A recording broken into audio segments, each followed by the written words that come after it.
غسل کب فرض ہوتا ہے اور غسل کا طریقہ کیا ہے؟ رسول اللہ صلی اللہ علیہ وسلم نے فرمایا ان اللہ لا یستحی من الحق، اللہ تعالی حق بات کو بیان کرنے سے حیا نہیں کرتے۔ تو غسل کے جو مسائل ہیں ان میں بھی بعض دفعہ کچھ ایسی باتیں آتی ہیں جو بظاہر حیا کے خلاف ہیں، لیکن علم کی ایک بات ہے، سیکھنے اور سکھانے میں حیا اگر کریں گے تو پھر ظاہر ہے ساری زندگی جاہل ہی رہے گا انسان۔ اور غسل کے مسائل سیکھنا اس لیے ضروری ہے کہ غسل جب فرض ہوتا ہے تو جب تک مکمل غسل نہ ہو آپ کی نماز ادا نہیں ہوتی۔ رسول اللہ صلی اللہ علیہ وسلم نے فرمایا الماء من الماء، حدیث ہے کہ غسل فرض ہوتا ہے خواہش نفس کے ساتھ جسم سے منی خارج ہونے سے۔ مرد پہ غسل کب فرض ہوگا؟ جب اس کے جسم سے شہوت کے ساتھ منی خارج ہو۔ منی بالکل سفید رنگ کی چیز ہے، ایک ہوتی ہے مزی۔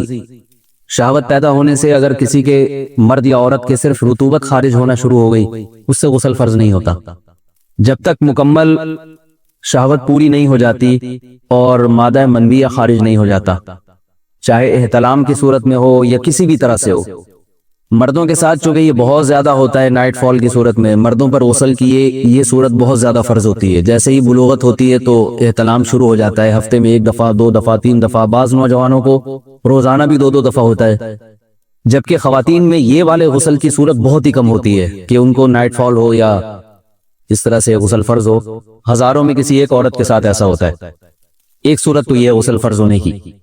دوسری صورت کیا ہے کہ جب انسان اپنی زوجہ کے ساتھ ملاپ کرے اور انٹرکورس ہو جائے، چاہے اس صورت میں ڈسچارج دونوں میں سے کوئی ہو یا نہ ہو، لیکن دونوں پہ غسل فرض ہو جائے گا، مرد پہ بھی اور عورت کے بھی۔ یہ تو مردوں کے غسل کے فرض ہونے کا۔ مردوں کے غسل میں ایک چیز یہ بھی ہے کہ اگر آپ نے رات کو نیند کی اور صبح آپ اٹھے اور آپ نے کپڑوں پہ نشان دیکھا، اب آپ کو یہ پتہ نہیں چل رہا کہ یہ منی کا نشان ہے یا مزی کا ہے، تو بھی آپ پر غسل کرنا فرض ہے۔ یہی سمجھا جائے گا کہ یہ آپ خواب میں ڈسچارج ہوئے۔ عورت پر جو غسل فرض ہوتا ہے ایک اور صورت میں ہوتا ہے کہ جب خواتین کو ایام آنا بند ہو جاتے ہیں، حیض یا نفاس سے جب پاک ہو جائیں، تو بھی ان پہ غسل فرض ہے۔ یہ تو غسل کی فرضیت سے متعلق احکام تھے۔ کچھ چیزیں ایسی ہیں جن میں غسل سنت ہے، فرض نہیں ہے۔ جمعہ کے دن غسل کرنا رسول اللہ صلی اللہ علیہ وسلم نے بہت زیادہ تاکید کی ہے۔ سنت کی 2 قسمیں ہیں، سنت مؤکدہ اور سنت غیر مؤکدہ۔ مؤکدہ وہ ہوتی ہیں کہ جن کو چھوڑنے کا اگر کوئی معمول بنا لے تو گناہ کا خطرہ ہے، اور ایسا شخص قابل ملامت ہے، اسے شریعت ملامت کرتی ہے، برا بھلا کہتی ہے۔ تو غسل سنت مؤکدہ ہے، ہفتے میں 1 مرتبہ، چاہے جمعے کے دن ہو یا کسی بھی دن ہو۔ جو مسلمان ہفتے میں 1 دفعہ بھی نہیں نہاتا، وہ کتنا ہی نیٹ کلین ہو، مگر شریعت کی نظر میں وہ قابل ملامت ہے، اسے تانے دینے چاہیے کہ شرم نہیں آتی ہو مسلمان مگر رہتے ہو بھنگیوں اور چماروں کی طرح۔ ملامت تو اسی کو کہتے ہیں۔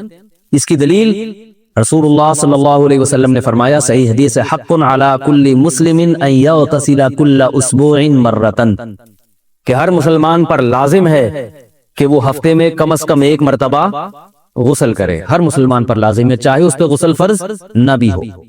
اور کس دن بہتر ہے؟ جمعہ کے دن۔ نبی صلی اللہ علیہ وسلم نے حکم دیا ہے کہ جمعے کے دن غسل کیا جائے۔ امام احمد ابن حنبل کا مذہب یہ ہے کہ جمعے کے دن غسل کرنا واجب ہے، صرف سنت نہیں ہے بلکہ واجب ہے، لیکن جمہور کا مذہب یہ ہے کہ سنت عمل ہے۔ غیر مسلم جب اسلام قبول کرتا ہے تو اس وقت بھی اس کے لیے غسل کرنا سنت ہے۔ جب ہم مردے کو نہلاتے ہیں تو جو مردے کو نہلائے اس کے لیے بھی خود غسل کرنا افضل ہے، سنت عمل ہے۔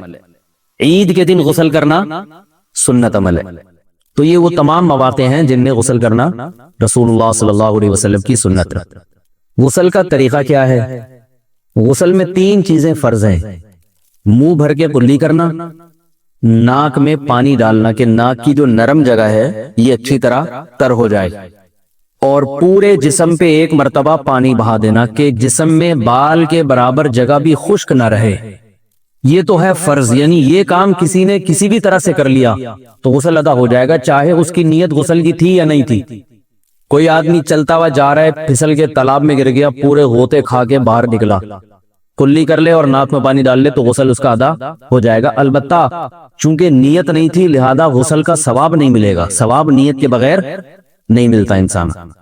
دلائل اس کے الگ موضوع ہے کہ اس کی دلیل کیا ہے کہ بغیر نیت کے بھی غسل ہو جاتا ہے، لیکن میں نے بتایا دلائل کا سیشن نہیں ہے، اس میں پھر بات لمبی ہو جائے گی. تو یہ تو ہے فرض، پورے جسم پہ پانی بہانا کلی اور ناک میں پانی. سنت طریقہ کیا ہے؟ رسول اللہ صلی اللہ علیہ وسلم غسل کیسے کرتے تھے؟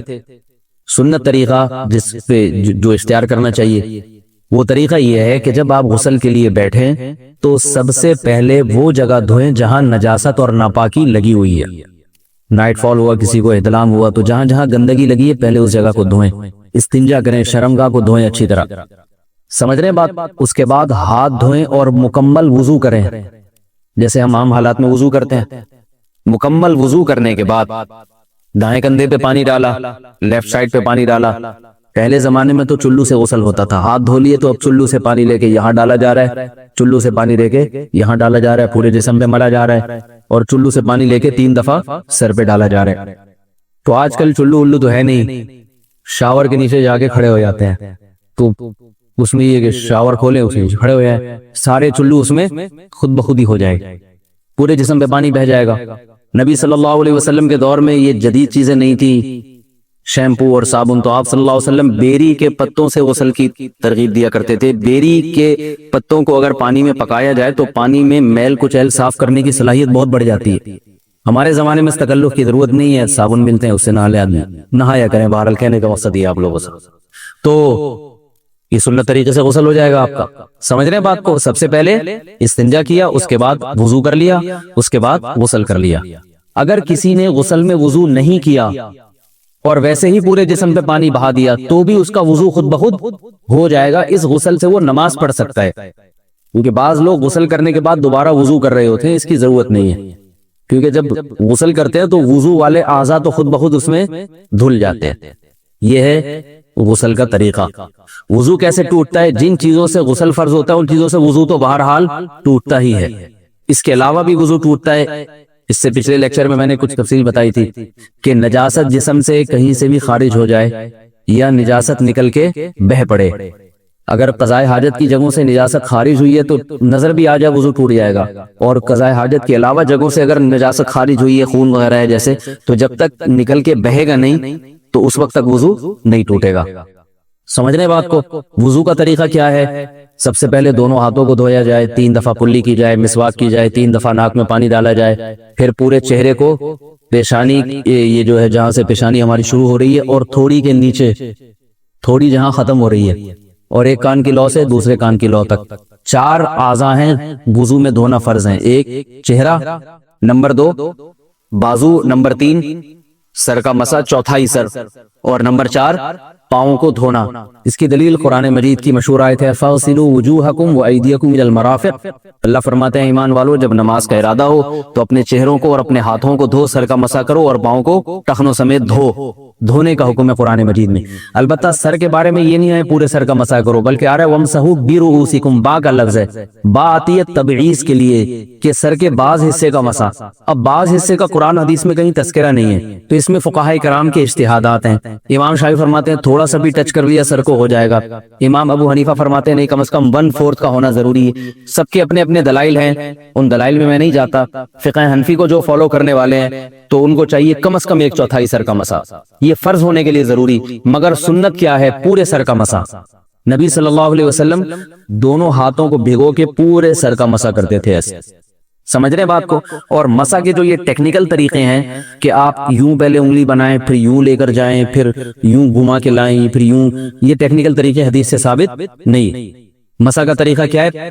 بھیگا ہوا ہاتھ لے کے ایسے پورے سر کو ہو گیا. پھر حدیث میں یہ بھی ہے کہ یوں لے جاؤ اور یہ بھی ہے کہ دو واپس بھی لے کر آؤ، دونوں طرح سے ثابت. تو ایسے بھی کر سکتے ہیں کہ یوں لے جائیں، اور ایسے بھی کر سکتے ہیں لے کے جائیں اور پھر واپس بھی لے آئیں، دونوں طریقے جائز ہیں. لیکن کم از کم سنت اتنی ہے کہ پورے سر کا مسا ہونا چاہیے. بعض لوگوں کو شو مارنے کا شوق ہوتا ہے، اگر وہ واپس لائیں تو بال ان کے خراب ہو جاتے ہیں، کہتے ہیں یار یہ پھر مسئلہ خراب ہو جائے گا. تو پھر ایسے لوگ صرف یوں ہی لے جائیں کافی ہے. افضل تو یہ کہ یوں بھی لے جائیں، یوں بھی لے جائیں، دونوں طرح سے صحیح ہے. بہرحال دونوں حدیث سے ثابت ہیں. سمجھ رہے بات کو؟ اور یہاں ایک اہم مسئلہ بتا دوں، قرآن مجید نے پاؤں کو دھونے کا حکم دیا ہے، پاؤں پہ مسا کرنے کا حکم نہیں دیا. اور حدیث میں خفین پر مسا کرنے کا حکم ہے. تو قرآن اور حدیث کو فقہاء نے جمع کیا ہے، لہذا وہ موزے جن میں آسانی سے پاؤں دھوئے جا سکتے ہیں ان میں چاروں ائمہ کے نزدیک پاؤں پہ مسا کرنا جائز نہیں. سعودی عرب میں جو بعض سلفی حضرات اور یہاں ہمارے ہاں بھی اہل حدیث حضرات نے عام موضوعوں پر بھی جو مسح کی ایک روایت ڈال دی ہے، اسلاف میں، تابعین، تبع تابعین میں اور چاروں ائمہ کے مذاہب میں اس کا ثبوت نہیں ملتا۔ اگر اسلاف میں کوئی قائل بھی ہے تو ایک شاذ قول، اکا دکا قول ملتا ہے، ورنہ یہ ائمہ اربعہ کے مذہب کے خلاف ہے، اور جو احادیث جو نقل ہوتی ہیں صحیح سند کے ساتھ ان کے بھی خلاف اور قرآن کی آیت کے بھی خلاف ہے۔ اس لیے کسی نے عام ساکس پہ اگر مسح کر لیا، جو عام طور پہ آفس پہن کے جاتے ہیں لوگ، وہ اس میں تو پاؤں، آپ اگر ساکس کو پانی کے نیچے رکھے پورا پاؤں دھل جائے گا آرام سے، تو وہاں کیا ہو رہا ہے کہ قرآن مجید کے حکم کی مخالفت لازم آ رہی ہے، آپ پاؤں دھو نہیں رہے۔ تو اس لیے ہم یہ سمجھتے ہیں کہ اس صورت میں نماز ادا نہیں ہوگی۔ سعودی عرب میں بعض سلفی حضرات نماز پڑھاتے ہیں، وہ ایسے ہی کرتے ہیں کہ عام ساکس پہ مسح کر کے نماز پڑھا لیتے ہیں۔ تو فتویٰ اسی پر ہے کہ ان کی اگر کسی کو یقین ہے کہ اس نے عام ساکس پہ مسح کر کے نماز پڑھائی ہے تو اس کے پیچھے نماز ادا نہیں ہوگی، کیونکہ قرآن کے مطابق اس کا وضو ہوا ہی نہیں ہے۔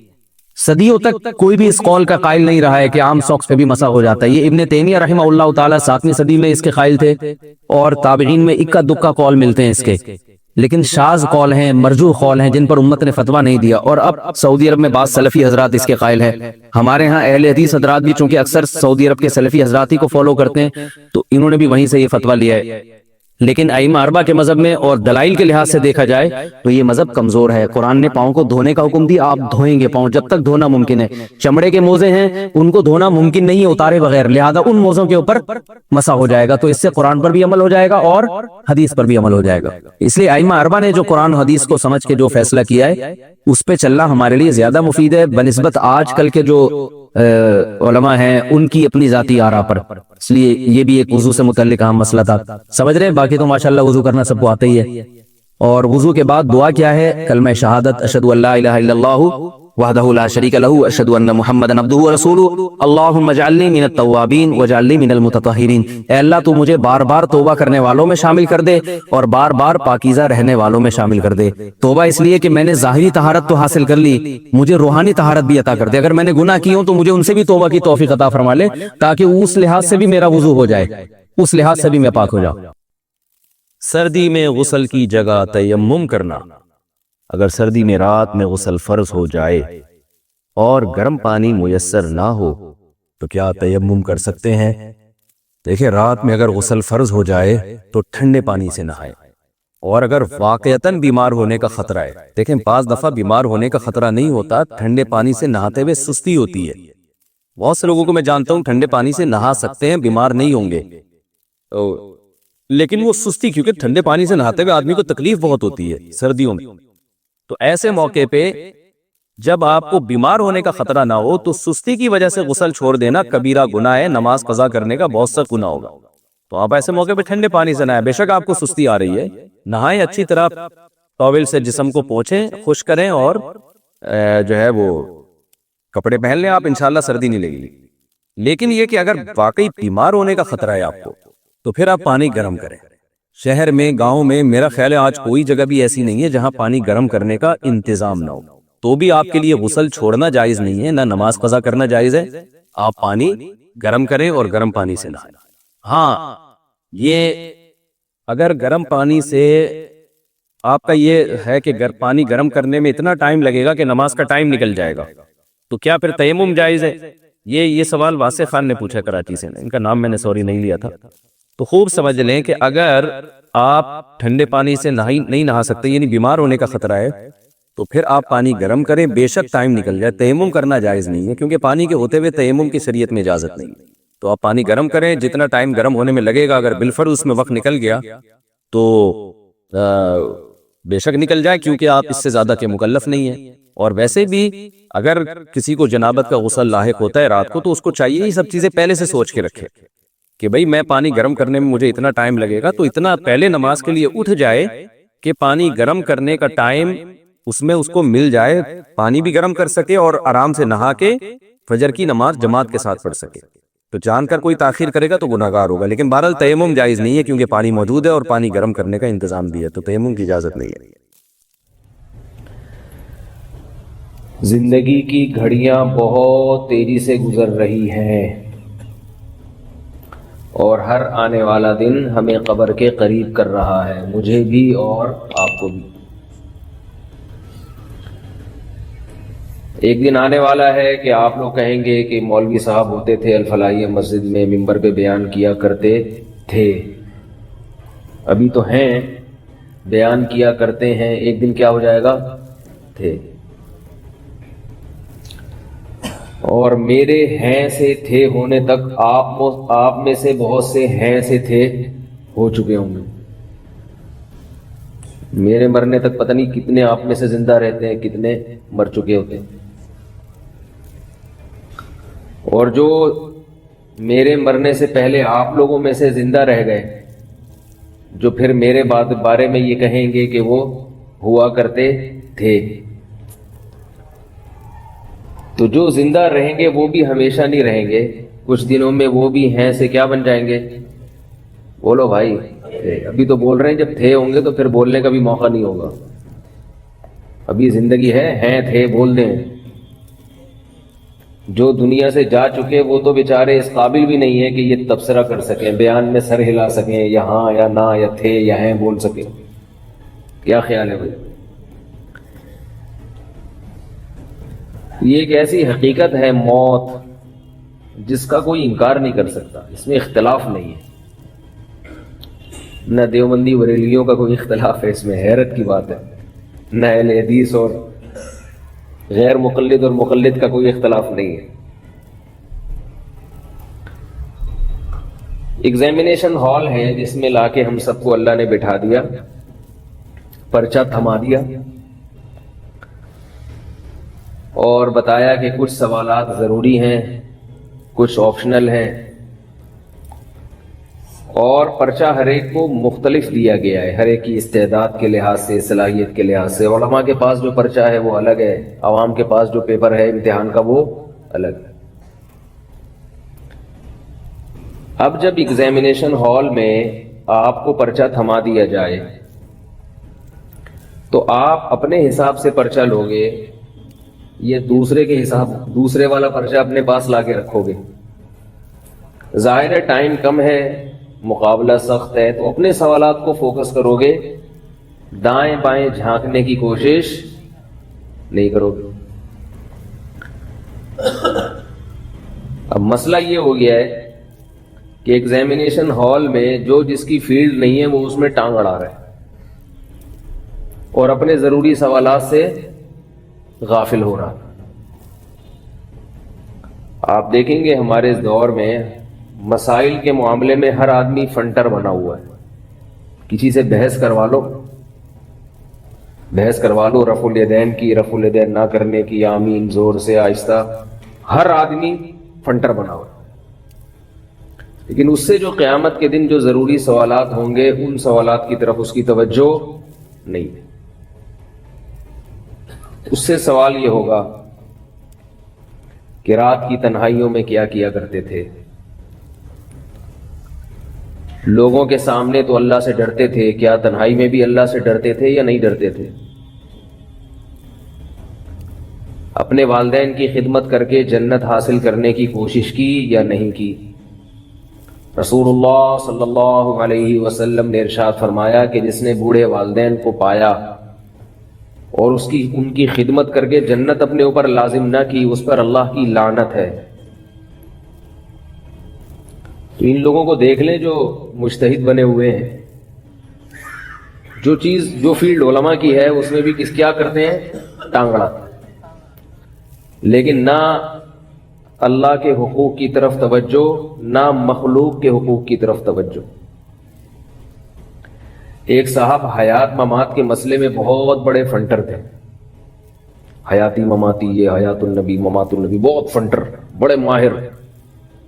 میں نے ان کو ایک دفعہ نصیحت کی، میں نے کہا چھوڑ دو ان چکروں میں نہیں پڑو، انسان بن کے سیدھے سیدھے مسلمان بن کے زندگی گزارو، اس میں نہیں اپنی صلاحیتوں کو برباد کرو۔ تو کہنے لگے کہ یہ بہت ضروری عقیدہ ہے، یہ عقائد ضروریہ میں سے ہے، اس کے بغیر ہم مسلمان نہیں ہو سکتے۔ تو اللہ تعالیٰ بعض دفعہ ایسی دلیل ذہن میں ڈالتے ہیں، میں قرآن و حدیث سے دلیل لیتا نا سمجھ میں نہیں آتی ان کے۔ ہر آدمی کے قرآن حدیث میں مسائل کا جو چیپٹر ہے نا وہ سمجھنے کی صلاحیت ہر آدمی میں نہیں ہوتی، یہ بات پبلک کی سمجھ میں نہیں آ رہی ہے۔ پبلک سمجھتی ہے کہ ہم بھی قرآن و حدیث میں جو مسائل کا چیپٹر ہے وہ سمجھ سکتے ہیں. قرآن و حدیث میں یہ واقعہ میں بھول نہ جاؤں گی جو گچی پکڑ کے رکھے ذرا اس کی, تاکہ جہاں سے بات چل رہی ہے نا وہیں سے, کیونکہ میں جیسے ہی ہماری گاڑی کراچی اسٹیشن سے نکلتی ہے نا درمیان میں بہت سارے ٹریک آنا شروع ہو جاتے ہیں, اور جیسے پاکستان کی ٹرین ہر ٹریک پہ ہر اسٹیشن پہ رکتی ہے نا, تو ہماری بھی ایسے ہی کچھ یہاں عادت ہو گئی ہے. عوام جو ہے نا اپنے آپ کو قرآن و حدیث کے معاملے میں, مسائل کے معاملے میں جاہل ماننے کے لیے تیار نہیں. بس ایک آیت یاد کی ہوئی ہے, وَلَقَدْ يَسَّرْنَا الْقُرْآنَ لِلذِّكْرِ فَهَلْ مِن مُدَّكِرٍ, ہم نے قرآن کو نصیحت کے لیے آسان کر دیا, کوئی ہے سمجھنے والا؟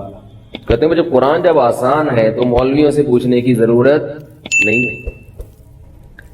بیچاروں کو اس آیت کا مطلب نہیں آتا, باقی قرآن کیا آئے گا. یعنی جو آیت یہ بتا رہی ہے کہ ہم نے قرآن کو آسان کیا, اس کی تفسیر جس کو نہیں آتی وہ باقی قرآن کیا سمجھے گا. اللہ نے قید لگا دی ہے, یہ نہیں کہا وَلَقَدْ يَسَّرْنَا الْقُرْآنَ كُلَّهُ, ہم نے پورے قرآن کو آسان کر دیا. نا نا نا نا نا, قرآن نے خود بتایا ہے وَلَقَدْ يَسَّرْنَا الْقُرْآنَ لِلذِّكْرِ, نصیحت کے لیے آسان کیا ہے, لِلْمَسَائِلِ الْفِقْهِيَّةِ, فقہی مسائل کے لیے. ایسا نہیں ہے کہیں قرآن میں. نصیحت کی جو چیزیں ہیں, عبرت کی جو باتیں ہیں, وہ قرآن میں بہت آسان ہیں, ان کے لیے کسی مفتی یا عالم کے پاس جانے کی ضرورت نہیں.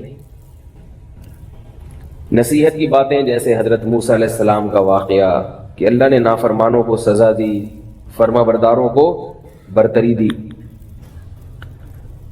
اللہ تعالیٰ نے دنیا پرستوں کو ہمیشہ ناکام کیا ہے, پیغمبروں کی اتباع کرنے والوں کو ہمیشہ کامیاب کیا ہے. یہ عبرت کی بات ہے. آخرت, اللہ کے وجود اور اللہ کی قدرت کے دلائل. هو الذی خلق من الماء بشرا, دیکھو اس نے پانی سے بوند سے تمہیں بنایا. فجعلہ نسبا وصہرا, عزت کتنی دے دی اس نے, خاندان میں پیدا کیا, ددیال ننیال سسرال والا خاندان لگا دیا. یہ وہ باتیں ہیں جن کو سن کے اللہ کی محبت پیدا ہوتی ہے, اللہ کا خوف پیدا ہوتا ہے. یہ نصیحت کہلاتی ہیں یہ باتیں. دیکھو باپ جب اپنے بیٹے کو سمجھاتا ہے تو کبھی تو وہ سمجھانا نصیحت کی باتیں ہوتی ہیں, کبھی کوئی چیپٹر پڑھا رہا ہوتا ہے اس کو. اگر وہ نصیحت کی بات کرے گا تو بہت آسانی سے بچے کی سمجھ میں آئے گی, کیونکہ نصیحت کی بات ہمیشہ آسان ہوتی ہے تو سمجھ میں آتی ہے. اب باپ اپنے بیٹے کو سمجھا رہا ہو کہ بیٹا بڑوں کے تجربے سے فائدہ اٹھاؤ, بڑوں کی زندگی بڑوں سے پوچھ کے چلا کرو, کیونکہ ہمارا تجربہ تمہارے تجربے سے زیادہ ہے. اب یہ بہت آسان الفاظ ہے نا اس کے لیے. ایسی نصیحت باپ بیٹے کو کر رہا ہے کہ بیٹا وہ ڈکشنری کھول کے بیٹھا ہوا ہے کہ ابا نے جو یہ لفظ کہا تھا اس کا مطلب کیا ہے, اور یہ جو سینٹنس استعمال کیا اس میں سبجیکٹ کیا ہے, آبجیکٹ کیا ہے, ورب کیا ہے, ایکٹیو وائس کیا ہے, پیسو وائس کیا ہے. تو وہ نصیحت کا فائدہ ہوگا. نصیحت انتہائی آسان الفاظ میں ہوتی ہے. لیکن یہی باپ جب بیٹے کو, یہ وکیل ہے مثال کے طور پر, ابا یہ بیٹے کو لا اور قانون پڑھا رہا ہو, پھر یقیناً ڈکشنری کی کتابیں کھول کے, یہ ابا کہیں پروفیسر بھی ہیں, یونیورسٹی میں لیکچرار بھی ہیں, تو وہی لیکچر جو یونیورسٹی میں دیا ہے وہ اپنے بچے کو بھی دے رہے ہیں, اور اس میں لا سمجھا رہے ہیں, لا پڑھا رہے ہیں, اس کو قانون سمجھا رہے ہیں کہ دفعہ 144 کیا ہوتی ہے, دفعہ 145 کیا ہوتی ہے, آرٹیکل فلاں کا مطلب کیا ہے. اس میں وہ آسان نہیں ہوگا, اس کا ایک متن ہوگا, پھر اس کی تشریح ہوگی, پھر اس کی تشریح میں مختلف آراء بھی ہوں گی, رائے بھی ہوگی.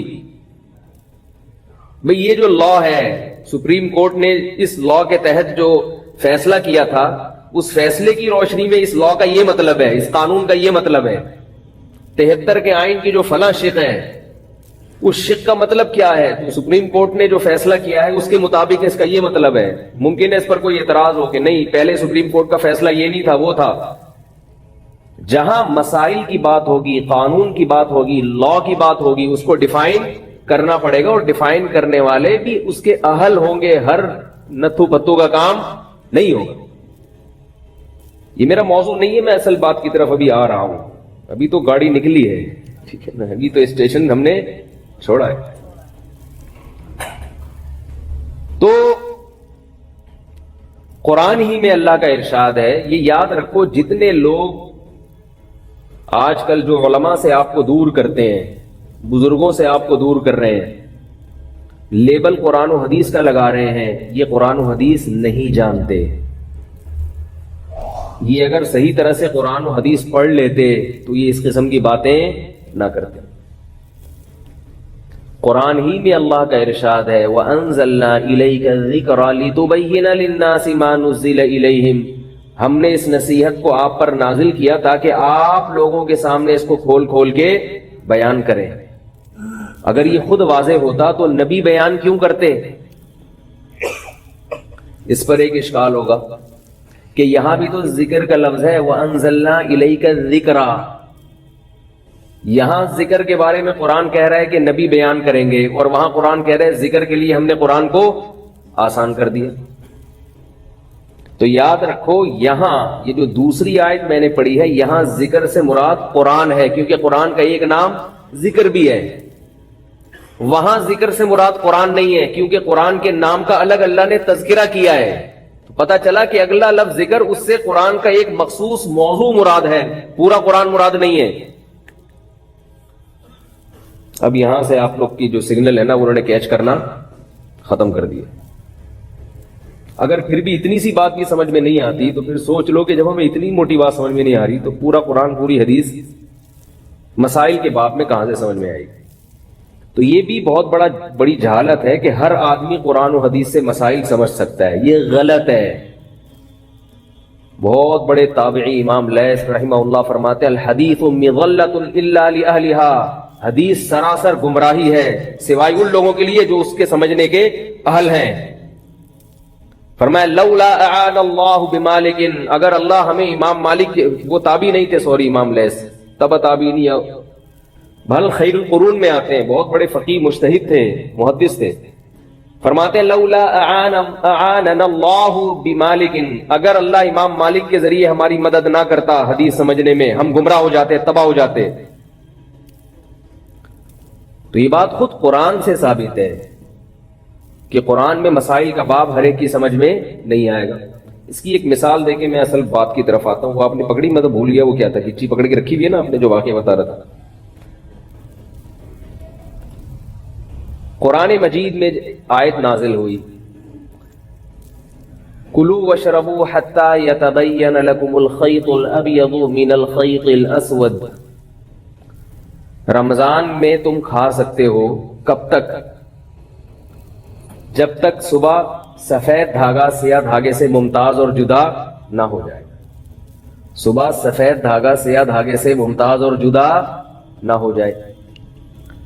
صحابی نے کیا کیا, رمضان میں رات کو اپنے تکیے پر ایک کالا دھاگا اور ایک سفید دھاگا رکھ کے سو گئے. اٹھ کے صبح دیکھ رہے ہیں کہ سفید, اتنی روشنی ہو جائے کہ سفید دھاگا کالے دھاگے سے ممتاز ہو جائے.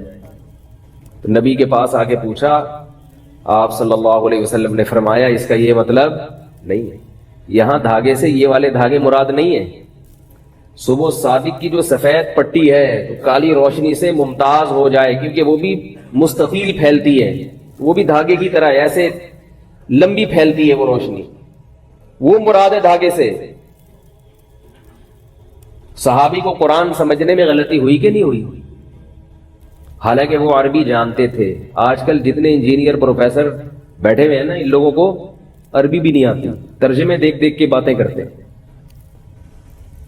ایک صاحب مجھے کہنے لگے کہ یہ جو امام ابو حنیفہ نے حدیث کی مخالفت کی ہے کہ 3 رکعت وتر پڑھتے ہیں, حدیث میں تو 1 رکعت وتر کا ذکر ہے. میں نے کہا کون سی حدیث ہے جس میں 1 رکعت وتر کا ذکر؟ انہوں نے کہا حدیث میں آتا ہے کہ یوتر بواحدۃ, کان نبی صلی اللہ علیہ وسلم یوتر بواحدۃ, 1 رکعت وتر پڑھا کرتے تھے. تو میں نے کہا یہ حدیث کا ترجمہ کون سی حدیث میں ہے؟ یہ جو آپ اس کا ترجمہ کر رہے ہو, یہ کون سی حدیث میں یہ والا ترجمہ؟ تو انہوں نے کہا ترجمہ تو حدیث میں نہیں ہوگا نا, ترجمہ تو اردو میں ہوگا، تو اردو تو تھی نہیں. تو میں نے کہا جس آدمی نے اس حدیث کا ترجمہ کیا ہے، آپ کو یہ پتا ہے کہ یہ ترجمہ اس کا بنتا ہے کہ نہیں بنتا؟ اس معاملے میں بھی تو آپ تقلید کر رہے ہو، جو انہوں نے لکھ دیا آپ نے مان لیا. یو تیرو کا یہ مطلب لینا، ہمیشہ یہ مطلب لینا کہ ایک رکعت وتر پڑھتے تھے، یہ مطلب لغت میں جو یو تیرو کا اصل مطلب ہے او ترا یو تیرو ایتارن، جفت کو طاق بنا دینا. ایون جو عدد ہوتا ہے نا اس کو آڈ کہتے ہیں جو دو پہ تقسیم نہ ہو سکے. میں بڑا کنفیوز رہتا تھا کہ ایون جو ہے وہ جفت کو کہتے ہیں یا طاق کو کہتے ہیں، یہ بھول جاتا تھا. تو میں نے پھر ایک ایسے جو الفاظ ہوتے ہیں نا جو مشابہ ہوتے ہیں ان کے لیے کچھ علامات رکھ لیا کریں. تو ایون میں 4 عدد ہیں، 4 حروف ہیں ای وی ای این، اور آڈ میں کتنے ہیں؟ 3. اس کا مطلب یہ آڈ جو ہے نا وہ اعداد ہوں گے جو 2 پہ تقسیم نہیں ہوتے، اور ایون وہ ہوں گے جو 2 پہ تقسیم ہو جاتے ہیں. یہ بڑی ٹیکنیکل باتیں، اس طرح لفظ یاد رہتے ہیں. قرآن مجید میں 2 الفاظ استعمال ہوئے ہیں، سندس اور استبرق. سندس کہتے ہیں باریک ریشم کو، استبرق کہتے ہیں موٹے ریشم کو. ابھی ہم طلب علمی کے دور میں یاد کر کے تھک جاتے تھے، پھر بھول جاتے تھے کہ موٹا ریشم ان میں کون سا ہے اور باریک کون سا ہے. تو ہمارے استاذ نے کہا استبرق، آف یہ جو آ رہا ہے نا موٹا موٹا لفظ آ رہا ہے نا، کیا خیال ہے؟ استبرق، رق بولو گے قاف آ رہا ہے، قاف موٹا تازہ ہوتا ہے، قاف ویسے بھی گول ہوتا ہے. جو گول کے لوگ ہیں وہ دیکھنے میں قاف لگ رہے ہوتے ہیں. تو سندس میں ایسا نہیں ہے، سندس باریکی آ رہی ہے. اس کے بعد ہمیشہ سے یاد ہوگی کہ بھئی استبرق موٹا ریشم اور سندس باریک ریشم. اسی طرح ایک لفظ ہے رمل اور ایک لفظ ہے عربی میں رمل. جب ہم عمرے پہ جاتے ہیں یا حج پہ جاتے ہیں تو پہلے 3 چکر میں سینہ اکڑا کے، مرد کے لیے سینہ اکڑا کے چلنا سنت ہے. اور کسی حدیث میں عورت کو سینہ اکڑا کے چلنے سے منع نہیں کیا گیا، مگر پوری امت کا اجماع ہے کہ عورت رمل نہیں کرے گی. اس سے پتہ چلتا ہے کہ ہر مسئلہ حدیث میں بیان نہیں ہوتا. کسی حدیث میں عورت کو مردوں کی طرح رکوع کرنے سے منع نہیں کیا گیا. اس کے باوجود چاروں ائمہ کا اتفاق ہے کہ عورت مردوں کی طرح رکوع نہیں کرے گی، سمٹ کے کرے گی، کیونکہ وہ عورت ہے. وہ اکڑ کے نماز نہیں پڑھے گی، وہ سردے میں اپنے سرین کو نہیں اٹھائے گی. وہ عورت کا عورت ہونا ظاہر کرے گی کہ میں عورت ہوں، مرد نہیں ہوں. تو جن چیزوں کا تعلق پردے سے اور حیا سے ہے اس میں عورت تمام باتوں میں مرد سے خود بخود جدا ہے. سمجھ میں آ رہی ہے بات؟ تبھی عورت زور سے لبیک نہیں کہے گی، حالانکہ کسی حدیث میں زور سے لبیک کہنے سے عورت کو منع نہیں کیا گیا. یہ جو لوگ کہتے ہیں نا کہ صلو کما رأیتمونی اصلی، نبی نے فرمایا جیسے میں نماز پڑھتا ہوں ایسے پڑھو، تو نبی نے یہ بھی تو فرمایا حج جیسے میں نے کیا ویسے کرو، خذوا عنی مناسککم، جیسے میں نے حج کیا ایسے کرو. تو نبی نے تو صفا مروہ میں دوڑ لگائی ہے. تو ہم یہ حدیث عورتوں کو کیوں نہیں سناتے کہ نبی نے دوڑ لگائی ہے اور نبی نے فرمایا؟ حدیث کا مفہوم تو یہی ہوا نا کہ جیسے میں نے حج کیا ویسے ہی کرو. تو نبی نے تو دوڑ لگا کے کیا، تم آہستہ کیوں کر رہی ہو؟ تم بھی دوڑو. ظاہر ہے یہی کہا جائے گا کہ جن چیزوں کا حیا سے تعلق ہے اسلام اس میں عورت کو عورت دیکھنا چاہتا ہے، اس میں عورت کا عورت پنا جھلکنا چاہیے. یہ بھی میرا موضوع نہیں ہے، اس پر کہنے کے لیے اور بہت کچھ ہے، کیونکہ میں پھر وہ لوگوں کے سوالات شروع ہو جاتے ہیں کہ بھئی یہ والی بھی تو ہے، یہ بھی تو ہے، یہ بھی تو ہے. تو ابھی اس کو فی الحال ہم یہ درمیان میں آ رہے ہیں، گولے گنڈے والے بھی آ رہے ہیں، گرمنڈے. وہ تو جب ٹرین چلتی ہے تو آپ کو پتا ہے اسٹیشن پہ پھر ہر آدمی ٹرین پہ تو چڑھتا ہے نا. تو اب تو وہ ٹرینوں میں آوازیں ہی نہیں آتی گرمنڈے. پہلے زمانے میں کھڑکیاں کھلی ہوتی تھی ٹرین کی، دھول مٹی آ رہی ہوتی تھی. اور اب تو ٹرینیں بھی بڑی لگژری سی ہو گئی ہیں، وہ مزہ ہی ٹرین کا ختم ہو گیا. بیٹھو آرام سے لاہور پہنچ گیا، مزہ ہی نہیں آیا. پہلے ہم چھکا چھک کرتے ہوئے جاتے تھے. لیٹرین میں پہنچنا ایک بہت بڑا مجاہدہ ہوتا تھا. واش روم کے باہر غریبوں کی ایک پوری لائن ہوتی تھی جو بغیر ٹکٹ سفر کر کے وہاں سو رہے ہوتے. ان غریبوں کو پھلانگتے ہوئے جانا، ان سے ریکویسٹ کرنا، پھر وہاں جانا اور پانی بھی مل جانا. اتنی سکون ملتا تھا، لوگ ریلیکس ہو جاتے تھے کہ یار اللہ کی اتنی نعمتیں. کیونکہ ٹینشن کے بعد جو سکون ملتا ہے تو اس سکون کی جو اس سکون میں جو لذت اور مزہ ہے وہ بغیر ٹینشن والے سکون میں نہیں ہے. تو خیر میں یہ عرض کر رہا تھا، کیا بات تھی جو ابھی میں یہاں سے جو موضوع ذہن میں لے کے بیٹھو نا تو پھر وہ اسی پہ کنٹینیو رہتا ہے آدمی، لیکن یہ بھی علمی باتیں ہیں، یہ الگ موضوع کے تحت پھر آتے ہیں. ہاں میں عرض کر رہا تھا کہ دیکھو صحابی رسول نے آیت کا مطلب غلط سمجھا، اس پر قرآن مجید کی آیت نازل ہوئی، ایک لفظ نازل ہوا من الفجر، فرمایا کلوا واشربوا حتی یتبین لکم الخیط الابیض من الخیط الاسود من الفجر کا لفظ نازل ہوا تاکہ دوبارہ کسی کو کنفیوژن نہ ہو. من الفجر یعنی فرمایا کہ اس سے مراد کیا ہے؟ فجر کی روشنی ہے، دھاگے مراد نہیں ہے. یہاں ایک سوال پیدا ہوتا ہے کہ قرآن یہ کنفیوژن پہلے ہی دور کر دیتا تاکہ یہ نوبت ہی نہ آتی. ایک لفظ صحابی کے نہ سمجھنے کی وجہ سے بعد میں نازل کیا جا رہا ہے تو اللہ تو عالم الغیب ہے، اللہ پہلے ہی کنفیوژن دور کر دیتے، من الفجر ہی نازل کر دیتے. کیا خیال ہے بھائی؟ تو بھائی اللہ اگر پہلے کر دیتے نا نازل تو یہ فلسفہ پھر سمجھ میں ہمارے لیے آپ کو سمجھانا بہت مشکل ہوتا کہ اللہ کے بیان کے بغیر یا نبی کے بیان کے بغیر قرآن سمجھ میں نہیں آتا. یہ بات پھر سمجھ میں نہیں آتی. سمجھ میں آ رہی؟ اب آ گئی سمجھ یا اب بھی نہیں آئی؟ شکر ہے. تو میں یہ عرض کر رہا تھا میرے بھائی کہ جن سوالات کی تیاری ضروری ہے عوام کی توجہ ان سوالات کی تیاری کی طرف نہیں، اور ان علماء سے عوام محبت بھی نہیں کرتی. عوام کو بھی مزہ آتا ہے چسکے لینے میں، جب تک ایک دوسرے پہ مولوی حضرات کیچڑ نہ اچھالیں، طنز نہ کریں، مناظرے بازی، چیلنج بازی، وہ اس کو پچھاڑ دیا، اس نے اس کو پچھاڑ دیا، اس کے بغیر مزہ نہیں آتا. تو ہم سب کو، مجھے بھی اور آپ کو بھی اپنی قبر کی فکر کرنی چاہیے. سب سے پہلے سوال ہوگا توحید کے بارے میں، اور توحید کا وہ مفہوم جو قرآن نے بیان کیا. ایک اپنی گھڑی بھی توحیدیں بھی آج کل مارکیٹ میں چل رہی ہیں. بزرگوں کو اپنی زندگی سے نکال دینا، اس کو لوگ سمجھتے ہیں توحید، میں صرف اللہ کو مانتا ہوں، کسی بزرگ کو نہیں مانتا. میں نے کہا اپنی بیوی کو کیوں مانتا ہے تو ہے بھائی؟ اپنے باپ کو کیوں مانتا ہے؟ بعض لوگ بزرگوں سے محبت کا اظہار ان کے ہاتھ چومنے کو بھی شرک سمجھتے ہیں. اللہ کے بندوں، کسی سے عقیدت محبت میں ہاتھ چوم لینا شرک کا اس سے کیا تعلق ہے؟ میں مانتا ہوں کہ زیادہ نہیں، یہ چوما چاٹی جو اس طرح کی بزرگوں کی ہوتی ہے اس سے نقصان ہوتا ہے. اول تو کوئی بزرگ ہوتا بھی نہیں ہے، لوگ خام خواہ میں عقیدت میں ہاتھ پاؤں چومنا شروع کر دیتے ہیں. اس کے اعتدال ہر چیز میں اچھا ہے، لیکن اگر کوئی فرط محبت میں اپنے کسی بزرگ کے کبھی ہاتھ چوم لے اس میں کوئی خرابی نہیں ہے، اس کا شرک سے کوئی تعلق نہیں ہے. عربوں میں رواج ہے نا، جب بھی ملتے ہیں ایک دوسرے کا ماتھا چومتے ہیں. یہ شرک ہو گیا. یہ جیسے ماتھا چومنے سے مشرک نہیں بن جاتا ایسے ہاتھ چومنے سے بھی مشرک نہیں بن جاتا، اس کو بھی شرک ہے. بعض لوگ تعویذ کو شرک کہہ دیتے ہیں.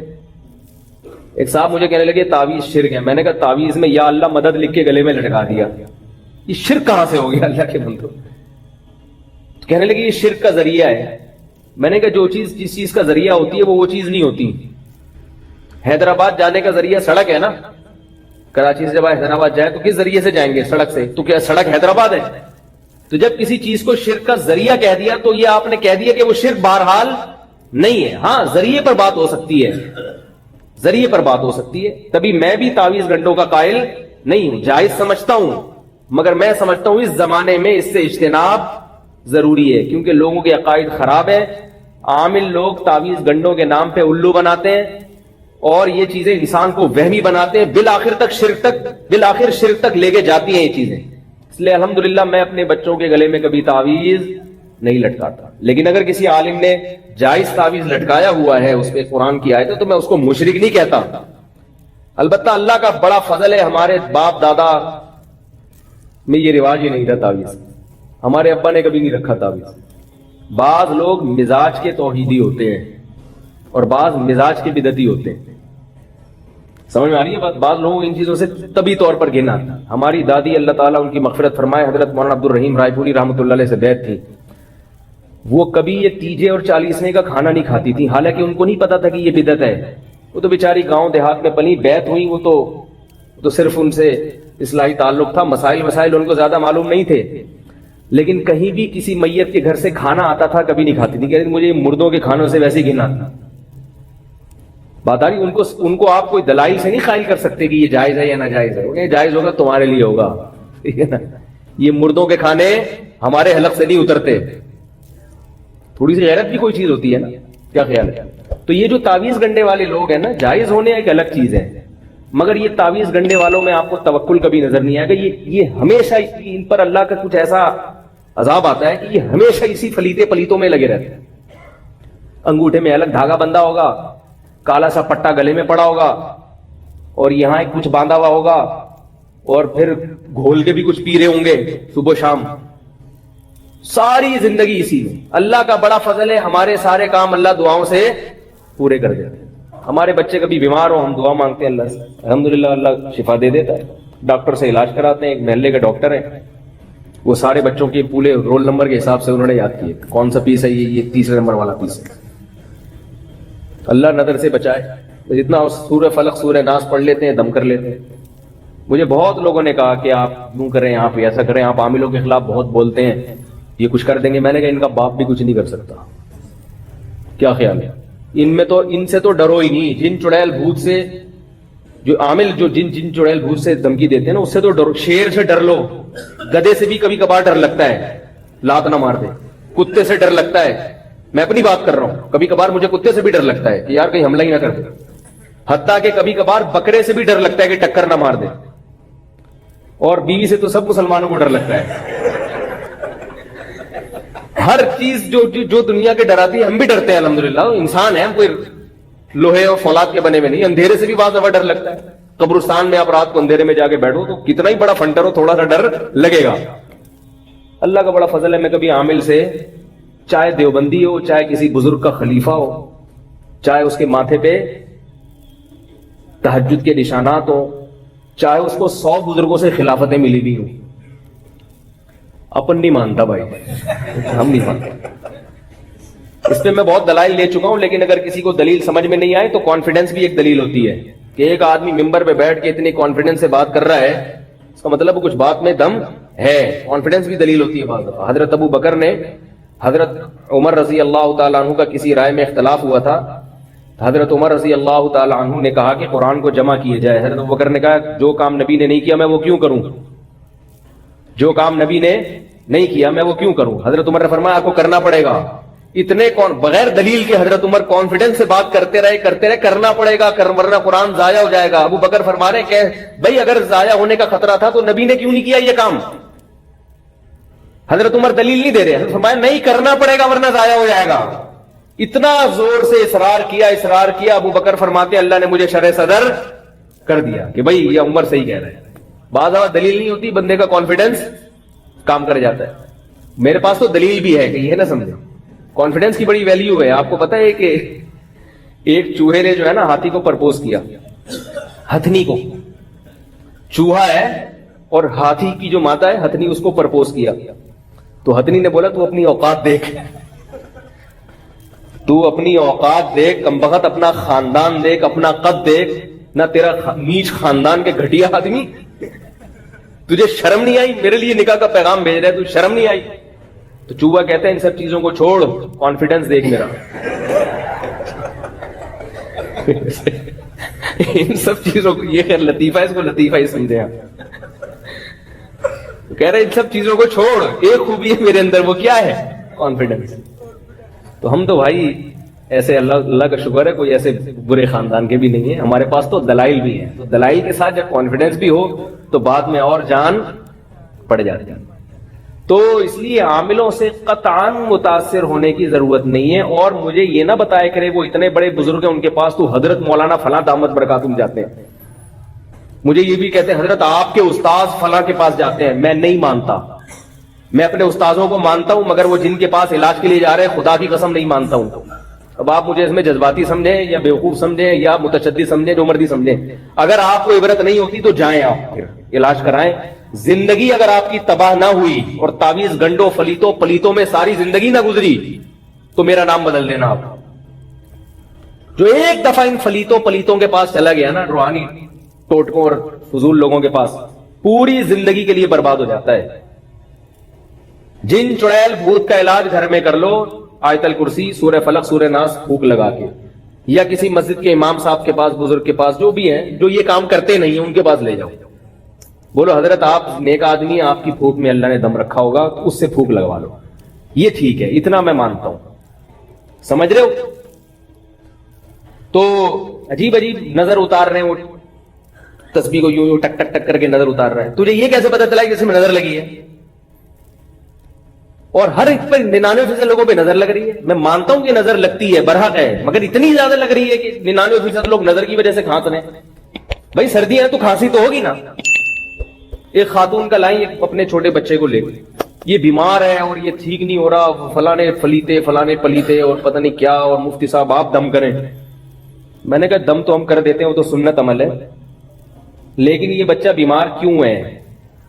ان سے میں نے پوچھا یہ ماں کی فیڈ پی رہا ہے کہ نہیں پی رہا؟ انہوں نے کہا نہیں, ڈبے پہ چل رہا ہے. میں نے کہا جتنے فلیتے پلیتے لگا لو, یہ بچہ صحت مند نہیں ہو سکتا. اللہ نے ڈبے نہیں پیدا کیے, بچے کے پیدا ہوتے ہی کیا مارکیٹ میں ایک دم ڈبے آ جاتے ہیں؟ بھائی اگر بچے کے لیے ڈبے کا دودھ اچھا ہوتا جو ڈاکٹر لکھ کے دے رہا ہے, تو جیسے ہی بچہ پیدا ہوتا آسمان سے آپ کے گھروں میں 2-3 ڈبے اترتے اللہ کی طرف سے. جیسے ہی بچہ پیدا ہوتا ہے فوراً ماں کی چھاتیوں میں دودھ پیدا ہوتا ہے, اس لیے کہ اللہ جانتا ہے اس کی کیا چیز اس کے لیے کیا ضروری ہے.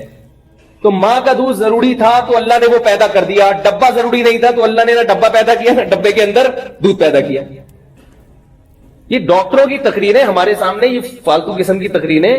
ڈاکٹروں کو میں مانتا ہوں, ہم بھی بیمار ہوتے ہیں ڈاکٹر کے پاس ہی جاتے ہیں, لیکن ایک تو ہر ڈاکٹر کی ہر فیلڈ میں ریسرچ نہیں ہوتی, دوسرا فطرت سے جو ڈاکٹر آپ کو لڑوا رہا ہے نا اس کی بات کبھی نہ مانو. ایک زمانے تھا ڈاکٹروں نے ڈبے کے دودھ کے فضائل پر زمین اور آسمان کے انبار لگا دیے تھے, بعد میں تجربے سے ثابت ہوا کہ غلط ہے یہ. بھائی جو اللہ کی تخلیق ہے اس کا کوئی آلٹرنیٹ نہیں ہو سکتا. جس خدا نے پیدا کیا وہ ماں کی چھاتیوں میں دودھ پیدا کر رہا ہے, آپ کہہ رہے ہو نہیں یہ والا زیادہ اچھا ہے, اس کا مطلب وہ جو آسمان پہ خدا بیٹھا ہوا ہے وہ غلط کر رہا ہے, آپ کو زیادہ پتا ہے. تو مائیں آج کل بچوں کو دودھ نہیں پلاتی, پھر وہ دم درود تعویذ گنڈے اور پتہ نہیں کیا کیا. وہ کہنے لگی بچہ دودھ پیتا ہی نہیں. میں نے کہا اس کا کچھ علاج کراؤ, ڈاکٹر سے جا کے پوچھو کیوں نہیں پی رہا, ماں کا دودھ کیوں نہیں پی رہا. تو ماں کا دودھ کڑوا ہو جاتا ہے بعض دفعہ. جب عورت کا مزاج کڑوا ہو نا اس کی کڑواہٹ دودھ میں بھی آتی ہے, حقیقت ہے یہ. ماں کے دودھ کو اللہ نے عجیب چیز بنایا ہے, ایسا لنک اللہ نے رکھا ہے. دیکھو بچہ روتا ہے, بھوک لگتی ہے تو ماں کی چھاتیوں میں دودھ خود بخود بڑھ جاتا ہے. بچہ جتنا وزنی ہوتا ہے نا, جتنے پاؤنڈ کا ہوگا اسی حساب سے ماں کی چھاتیوں میں دودھ پیدا ہوتا ہے. ڈبے کو یہ پتا ہے کہ کتنا پیدا ہونا ہے کتنا نہیں ہونا, اور بچے میں جس وٹامن کی کمی ہوتی ہے ماں کے دودھ میں وہ چیز بڑھ جاتی ہے. تو اللہ ہے بھائی, اللہ پہلے اللہ ہے, باقی چیزیں بعد میں. تو جلدی سے بات کو نمٹاؤں میں, کہاں بات چل رہی تھی ہے نہیں, یہ جو یہاں ڈبے پر بات آئی ایگزام سے بعد جو بات آگے چل رہی تھی. ہاں میں یہ کر رہا تھا کہ قبر میں جو سوال ہوگا وہ سب سے پہلے کیا ہوگا, توحید کا. اللہ کو مانتے ہو, اور توحید حقیقی توحید, وہ نہیں کہ جو بھی توحید کے نام پہ فرقہ واریت پھیلا دیں. تو میں یہ کر رہا تھا یہ تعویذ گنڈوں کے چکر میں اللہ کے بندو نہ پڑا کرو, اللہ سے دعائیں مانگو, دعائیں مانگنا سیکھو. جب کوئی پریشانی ہو, مشکل ہو, تو اس کے اسباب بھی دیکھو کہ کیوں پریشانی ہو رہی ہے, اس کے اسباب دور کرو. ہماری اپنی حماقتیں ہیں جن کی ہمیں سزا مل رہی ہوتی ہے. اب آپ بیمار رہ رہے ہیں تو آپ کی جب صبح شام پراٹھے کھاؤ گے تو بیمار تو ہوگے, بیمار نہیں ہو رہے تو سمجھ لو کسی نے کچھ کیا ہوا ہے. کتنے پراٹھے کھا کے بھی بیمار نہیں ہو رہا میں, حقیقت ہے نا. جس قسم کی خوراکیں ہیں, ایکسرسائز بالکل بھی نہیں ہے, پھر کہہ رہے ہیں یار پتہ نہیں گھر میں پریشانیاں ہیں چلی آ رہی ہیں. احتیاط بالکل بھی نہیں ہے کسی چیز میں, بالکل بھی محتاط نہیں ہے. احتیاط والا پہلو تو اختیار کرتے ہی نہیں ہے. نکاح میں صرف خوبصورتی دیکھی جاتی ہے عورت کی, اخلاق خاندان دیکھا ہی نہیں جاتا. پھر بھی جب چترول لگاتی ہے بچے بھی باغی ہو جاتے ہیں, کہہ رہے ہیں یار میرا تو سارا گھر کا سیٹ اپ ہی خراب چل رہا ہے. تو ظاہر ہے جب آپ نے جو چیز دیکھی تھی ناک نقش وہ مل گیا آپ کو, اخلاق تو دیکھے ہی نہیں آپ نے. خوبصورتی جو ہے نا یہ تھوڑی دیر کی ہوتی ہے, اور عورت کے اخلاق یہ گھر کو جنت بناتے ہیں. اس لیے نبی نے فرمایا, یہ نہیں نبی نے کہا کہ خوبصورت عورت سے نکاح نہیں کرو, فرمایا نہیں, ترجیح کس کو دو, خوش اخلاق اور دیندار. اگر وہ خوبصورت بھی ہے تو بہت اچھی بات ہے, خوبصورت نہیں ہے آپ کے پاس دو آپشن ہے, ایک اخلاق اچھے ہیں اور ایک کی صرف حسن و جمال ہے. تو آپ صلی اللہ علیہ وسلم نے کیا فرمایا, کس کو ترجیح دو؟ کیونکہ آگے پوری نسل ہے بھائی, بچے پیدا ہوں گے, کل آپ گھر کے سربراہ بنو گے تو سارے بچوں کو باغی بنا دے گی آپ کا. تو اسباب کامیابی کے اختیار کرنا اور پھر اس کے ساتھ کیا کرنا, دعا کرنا, یہ اللہ کو پسند ہے. اور پھر وہ استخارہ کا تو میں کرتا رہتا ہوں حساب, ابھی میں نہیں چھیڑوں گا استخارے کا. تو میں یہ کر رہا تھا کہ جو ضروری سوالات ہیں قبر میں, جن سوالات کا جواب دینا ہے, آج پبلک ان سوالات کی تیاری, وہ جو ہماری ذات سے متعلق سوال ہوں گے. ہم سے یہ سوال نہیں ہوگا کہ یزید کیسا آدمی تھا, فاسق تھا یا اچھا تھا. ہاں, ہم سے اہل بیت کی محبت کا سوال ہوگا کہ رسول اللہ صلی اللہ علیہ وسلم کے جو خاندان کے لوگ ہیں ان سے محبت تھی یا نہیں تھی. یہ تو ضروری چیز ہے, جس سے انسان کو محبت ہوتی ہے اس کے اہل و عیال سے بھی محبت. تو حضرت حسین سے ہم کیا کرتے ہیں, محبت کرتے ہیں, حضرت حسن سے بھی. باقی یزید ہماری زندگی سے اس کا کوئی تعلق نہیں, اس کے بارے میں خاموش رہو, کیا ضرورت ہے. اسی طرح اور بہت ساری چیزیں جو فالتو والتو لوگوں نے بنا کے پورے اس پہ فرقے کھڑے ہو چکے ہیں ان چیزوں پہ. تو پھر سوال ہوگا دوسرا, حقوق اللہ میں. حقوق اللہ میں سب سے پہلے کس چیز کا سوال ہوگا بھائی, نماز. یہ نہیں ہوگا کہ اس طرح پڑھی تھی کہ اس طرح پڑھی تھی. اگر نماز میں یہ سوال ہوتا نا قیامت کے دن کہ رفع الیدین کیوں نہیں کیا, تو عبداللہ بن مسعود کی نماز قبول نہیں ہوگی, کیونکہ وہ رفع الیدین نہیں کرتے تھے. اور مصنف ابن ابی شیبہ میں ہے, کانا اصحاب علی وابن مسعود لا يرفعون ایدیہم فی الصلاۃ. عبداللہ بن مسعود اور حضرت علی کے شاگرد رفع الیدین نہیں کرتے تھے. یہ تو سارے شاگردوں کی نماز آیا. اور اگر قیامت کے دن یہ سوال ہو گیا کہ رفع الیدین کیوں کیا ہے بھائی, تو پھر عبداللہ بن عمر کی نماز ضائع ہو جائے گی, وہ تو کرتے تھے. انس بن مالک کی نماز بولو نا بھائی ضائع ہو جائے گی. عبداللہ بن عباس کی نماز.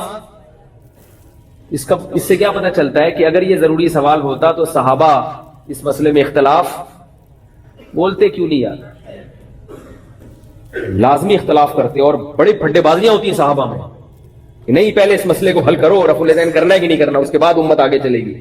جہاد بعد میں ہوگا, پہلے ہی حل کرو. انہوں نے کہا یہ بھی ٹھیک ہے, جیسا اختلاف چل رہا ہے چلنے دو, آگے چلو, چھوڑ دو اس کو یہیں پہ. نماز کے بارے میں سوال ہوگا کہ پڑھی کے جو اجماع سے نماز ثابت ہے جتنی ہے, اس پہ تو سب متفق ہے نا. اللہ کا بڑا فضل ہے کہ امت میں اتنے اختلافات کے باوجود بنیادی چیزوں میں سب الحمدللہ اہل حق لوگوں کی بات کر رہا ہوں, وہ بنیادی چیزوں میں الحمدللہ سب متفق ہیں اہل حق علماء. نمازیں کتنی ہیں, 5 ہیں. تو حقوق العباد میں سب سے پہلے کس کا سوال ہوگا, نماز کا, جماعت سے نماز. اور حقوق العباد میں سب سے پہلے بولو بھائی, نہیں پتہ ہی کوئی نہیں, والدین کے بارے میں. کیونکہ حقوق العباد کی ابتدا کہاں سے ہوتی ہے, والدین سے. ان کے ساتھ کیسا سلوک, پورے محلے کو خوش رکھا ہوا ہے, ابا اماں کیا ہیں, ناراض ہیں. اور یاد رکھو جہاں باپ اور ماں کی بات آتی ہے تو دادا دادی اور نانا نانی اس میں اس مفہوم میں خود بخود داخل ہوتے ہیں, خود بخود داخل ہوتے ہیں. پھر حقوق العباد کی مختلف نوعیتیں ہیں. نوعیتیں کیا مطلب, خوش اخلاقی بھی حقوق العباد میں آتی ہے, خرچ کرنا بھی حقوق العباد میں آتا ہے. آپ اگر خوش اخلاقی سے بات نہیں کر رہے, بد اخلاق ہیں, تو آپ صلی اللہ علیہ وسلم نے فرمایا بد خلق آدمی, حدیث کا مفہوم ہے, اللہ سے بھی دور ہوتا ہے اور لوگوں سے بھی دور ہوتا ہے. وہ کما قال صلی اللہ علیہ وسلم. اور آپ صلی اللہ علیہ وسلم نے فرمایا جس کے اخلاق سب سے اچھے ہوئے قیامت کے دن سب سے میرے قریب وہ ہوگا. بات جو بھی کرتا ہے ایسا کرتا ہے جیسے ہمارے معاشرے میں دیکھ لیں, ڈنڈا کھینچے مار. کل مجھے کسی مولوی صاحب کا کلپ بھیجا, وہ پتہ نہیں علماء پہ بڑا طنز کر رہے تھے کہ یہ علماء ایسے, مولوی ایسے. میں نے کہا ان کو پہلے بات کرنے کی سلیقہ اور تمیز کہیں سے سکھاؤ, پھر مجھ سے تو سنا نہیں جاتا ہے, 1 منٹ سن کے بند کر دیتا ہوں, کان پھٹنے ہو نا, گدھوں کی طرح چیخ رہے. یہ اخلاق ہے. تو اور پھر طنز بھی ہو اس میں, کیچڑ بھی اچھال, عزتیں بھی اچھالی جا رہی ہوں. کہتے ہیں نا کہ ایک مشہور ہے کہ بھائی شکل اچھی نہ ہو تو کم از کم بات تو اچھی کر لے آدمی. تو بات بھی گندی اور اسٹائل بھی گندا, اور لوگ واہ واہ واہ واہ سبحان اللہ واہ واہ, یہ قرآن حدیث. یہ ہر فرقے میں ہوتے ہیں, میرا مقصد کسی خاص فرقے کی نہیں, ہر فرقے میں ایسے لوگ ہوتے ہیں, ہر مسلک میں ایسے لوگ ہوتے ہیں. تو خوش اخلاقی, آپ صلی اللہ علیہ وسلم نے فرمایا یہ جو بد اخلاقی ہے نا غصے سے شروع ہوتی ہے. ہر آدمی ہر وقت ناک پہ مکھی بٹھا کے گھوم رہا ہے. سب سے پہلے میرے کام, سب سے پہلے پیٹرول میں جو ٹینکی میں جو ہے نا پیٹرول میری گاڑی میں سب سے پہلے ڈالا جائے. میں تو دیکھ رہا ہوتا ہوں پیٹرول پمپ پہ, کبھی میں بائک لے کے کھڑا ہوں تو ذرا سے جگہ ملے دوسرا آگے گھس جاتا ہے بھائی, فوراً آگے گھس جائے گا وہ. لیکن سارے ایسے نہیں ہوتے, الحمدللہ اچھے لوگ بھی ہیں, وہ کہتے ہیں نہیں جی پہلے آپ, تو ایسے بھی ہیں. لیکن تو انسان کے کردار کو پہچاننا 2 منٹ کا کام ہوتا ہے. آپ پیٹرول پمپ کی لائن میں, بل کی لائن میں کھڑے ہو کر 2 منٹ میں پتا چل جاتا ہے کہ کون کتنے پانی میں. بہت زیادہ مشکل کام نہیں ہے یہ. تو خوش اخلاقی ہے. اور پھر مال خرچ کرنا یہ بہت بڑا فریضہ ہے. ہم اپنے مال کے پورے مالک نہیں. اللہ نے فرمایا تمہارے مال میں حصہ ہے رشتہ داروں کا. ایک آدمی کی پوری تنخواہ اسی پہ اگر خرچ ہو رہی ہے, اللہ اس سے خوش نہیں ہو سکتا. قل ما انفقتم من خیر فللوالدین والاقربین, خرچ کرنا ہے جن میں سب سے پہلے والدین اور پھر سب سے پہلے قرابت دار. والدین اور قرابت دار اگر محتاج ہوں تو ان پہ خرچ کرنا فرض ہے. لیکن بیوی بچوں کو اللہ نے الگ پروٹوکول دیا کہ وہ محتاج نہ بھی ہوں تو ان پہ باپ کو خرچ کرنا پڑے گا, کیونکہ یہ کیا ہے, ان کا باپ ہے. والدین کا باپ نہیں ہے, اولاد ہے. اور بچوں کا کیا ہے, باپ. اور عورت کا کیا ہے, شوہر. اس لیے عورتوں کو کہتا ہوں اپنے میاؤں کی قدر کرو. اللہ نے اتنا اس کی ذمہ داری لگا دی ہے.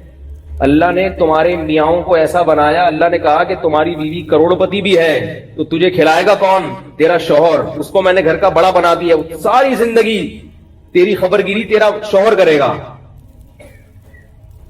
والدین تو رخصت کر دیتے ہیں, ذمہ داری ختم. پوری زندگی کی ٹینشن کون اٹھاتا ہے,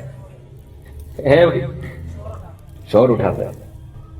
اور یہ جو مشرقی شوہر ہیں, مسلمان شوہر, ان کی اگر عظمت خواتین کو سمجھ میں نہیں آتی, یورپ میں جا کے دیکھو. وہاں کے شوہر بڑے اچھے ہیں, خوش اخلاق ہیں, ہر بات تھینک یو سے شروع کرتے ہیں. تھینک یو پہ جیسے ہمارے ہوتا ہے نا وظیفہ شروع میں 11 دفعہ, درود شریف آخر میں 11 دفعہ, تو انگریز جب بھی بات شروع کرے گا مسکرا کے تھینک یو کے ذریعے, درمیان میں کچھ رپورٹ پیش کرے گا بڑے مزے سے, بہت اچھے اخلاق کے ساتھ, اور آخر میں پھر کیا کہے گا, تھینک یو کہہ کے. جاب سے بھی نکالیں گے تو تھینک یو کہہ کے نکالیں گے, اتنے اچھے اخلاق. بھائی تھینک یو, اب آپ جا سکتے ہیں, آپ یہ سگنیچر کر دیں, یہاں پہ آپ مستعفی ہو جائیں, آپ. اتنے اچھے اخلاق. اور ہمارے یہاں جاب پہ بھرتی بھی کریں گے نا تو تمیز سے نہیں کریں گے, دھمکی سے شروع کریں گے, وہاں پہنچ جانا کل صبح 8 بجے. تو لیکن اتنے اچھے اخلاق کے باوجود بیوی پہ خرچ کرتے ہیں, بچوں پہ خرچ کرتے ہیں. اس لیے کہتا ہوں بھائی آخرت میں انشاءاللہ اتنے نالائق ہونے کے باوجود مسلمان اوپر ہوں گے انشاءاللہ. اس لیے کہ کوالٹیز جو ہے نا آج بھی مسلم میں الحمدللہ من حیث, میں یہ نہیں کہہ رہا ہر چیز میں مسلمان ان سے اچھے ہیں, میں یہ نہیں کہہ رہا ہر چیز میں ان سے اچھے نہیں ہیں, بعض چیزیں ان کی اچھی ہیں, لیکن من حیث القوم جو مسلمان کی خوبیاں ہیں وہ ان سے بہت بھاری ہے. جب قیامت کے دن ترازو تولا جائے گا اس میں مسلمانوں کی جو چند خصوصیات ایسی ہیں ان کا وزن انشاءاللہ بہت بھاری ہوگا. ان خوبیوں میں ایک یہ بھی ہے کہ مسلمان مرد پوری زندگی بیوی بچوں کی ٹینشن اٹھاتا ہے. کبھی نہیں ایسا ہوگا کہ جتنا مرضی بیوی کے علاج پہ خرچ کرنا پڑے کرتا ہے. یہ جو شریف لوگ ہیں, آپ لوگ کی بات کر رہا ہوں, سارے تو نالائق تو ہر جگہ بھی ہوتے ہیں, وہ ساری زندگی اٹھائے گا ٹینشن. جب باپ نے ایک دفعہ بیٹی کو رخصت کر دیا, کس کی ذمہ داری شروع, شوہر. اس کو فالج بھی ہو جائے عورت کو, اس کو لقوہ بھی ہو جائے. ہمارے معاشرے میں الحمدللہ اب تک میجورٹی ایسی ہے کہ اس کو چھوڑتی نہیں ہے, رکھو اس کو, اب یہ میری ذمہ داری ہے, اس کو بھی کھلاؤں گا, اس کے بچوں کو بھی کھلاؤں گا. اس لیے میں کہتا ہوں خواتین سے اگر میاؤں سے کبھی اونچ نیچ ہو جایا کرے تو ان کی میاؤں پہ صبر کیا کرے. کہ یہ میاؤں کیوں کر رہا ہے, دھاڑ کیوں رہا ہے, جب اتنا کر رہا ہے تو تھوڑی سی برداشت بھی تو کرو نا اس کی, برداشت کر لو بیچارے. تو حقوق العباد میں سوال کس کا ہوگا, ابدأ بمن تعول، فرمائے جو تمہارے اہل و عیال ہیں، بیوی بچے ہیں، ان پر سب سے پہلے ان کی ذمہ داری، تم ذمہ داری پوری کر رہے ہو یا نہیں کر رہے، اس کا کہاں سوال ہوگا؟ قبر میں سوال ہوگا۔ میت کو تو دفنا کے لوگ چلے جاتے ہیں، بڑے اچھے تھے، بیچارے کا حال کیا ہو رہا تھا یہ اللہ ہی بہتر جانتا ہے، سے ساری چیزیں نکل رہی ہوتی ہیں کہ بھئی تو اتنی تنخواہ بچا کے کہاں رکھتا تھا، یہ بتا خرچ کیوں نہیں کیا تو نے، ہے بھائی؟ نبی صلی اللہ علیہ وسلم نے فرمایا جیسا خود کھاتے ہو ایسا گھر والوں کو کھلاؤ، جیسا خود پہنتے ہو ایسا ہی گھر والوں کو پہناؤ۔ تو یہ سوال ہوگا، پھر گناہوں کے بارے میں سوال ہوگا، یعلم خائنۃ الاعین وما تخفی الصدور، فرمایا آنکھوں کی خیانت کو وہ جانتا ہے۔ یہ جو آنکھ مٹکے ہو رہے ہیں، انٹرنیٹ پر بیہودہ فلمیں دیکھی جا رہی ہیں یا بدنظری کی جا رہی ہے آفس میں ادھر ادھر، اللہ نے فرمایا فمن ابتغى وراء ذلك، تمہارے لیے صرف تمہاری بیوی کو بنایا ہے، اس کے علاوہ کہیں اور دیکھنے کی اجازت نہیں ہے۔ جتنی مرتبہ دیکھو گے اتنی مرتبہ آنکھوں کا حساب دینا پڑے گا۔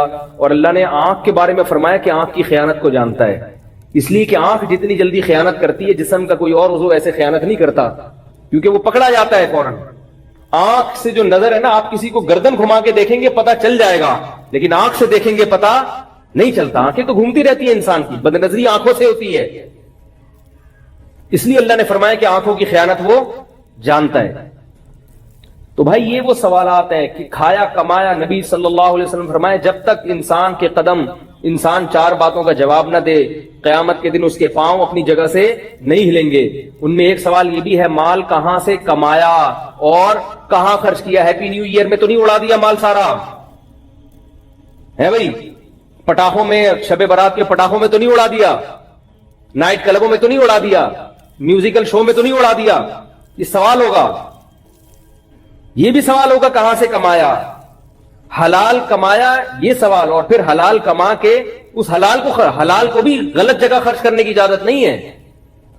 تو بھائی یہ ساری چیزیں ہیں، ہم غلام ہیں اپنے آپ کو، ہمیں چاہیے کہ ہم غلام سمجھیں، نہیں سمجھیں گے تو موت کا فرشتہ آئے گا، قبر میں اتار کے چلا جائے، پھر پتہ چلے گا کہ کیا پایا اور کیا کھویا۔ تو وہ شاعر نے کہا نا، ہو رہی ہے عمر مثل برف کم، چپکے چپکے رفتہ رفتہ دم بدم۔ تو میں بھی موت کے قریب جا رہا ہوں، آپ بھی موت کے قریب جا رہے ہیں۔ ایک زمانہ آئے گا نہ ہم ہوں گے نہ آپ ہوں گے، کوئی اور مولوی صاحب یہاں بیٹھے ہوئے ہوں گے اور کوئی اور مجمع یہاں بیٹھا ہوگا۔ آج جو میں باتیں کر رہا ہوں وہ والے مولوی صاحب کر رہے ہوں گے، اور آپ جو باتیں آج سن رہے ہیں وہ اگلی نسل وہی باتیں سن رہی ہوگی۔ اور جیسے ہم بدعمل ہیں اور آپ بھی بیچارے ہم جیسے ہی معلوم ہو رہے ہیں، ٹھیک ہے، پچھلوں کے تجربوں سے فائدہ نہیں اٹھا رہے، اگلے بھی لگتا ہے ایسے ہی ہوں گے، باتیں ہی چل رہی ہیں، عمل سے ہم سب کیا ہیں؟ خالی۔ تو عقل مند وہ ہے جو جلد سے جلد توبہ کر کے موت سے پہلے اپنی زندگی کو سدھار دے۔ اللہ تعالی ہم سب کو سمجھنے کی، عمل کرنے کی توفیق عطا فرمائے۔